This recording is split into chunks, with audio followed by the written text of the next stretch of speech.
Hello everyone. Today's topic is unity in diversity. So the first point is unity in diversity means remaining united even after living separately. Second point is India is the best example of unity in diversity.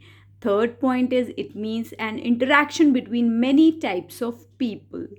Fourth point is it can be seen at schools, colleges and workplaces etc.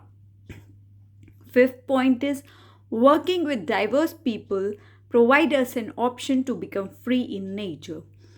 Sixth point is it enhance the quality of teamwork.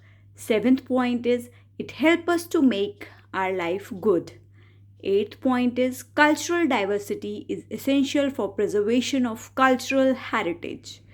Ninth point is unity in diversity is the essence of harmonious world.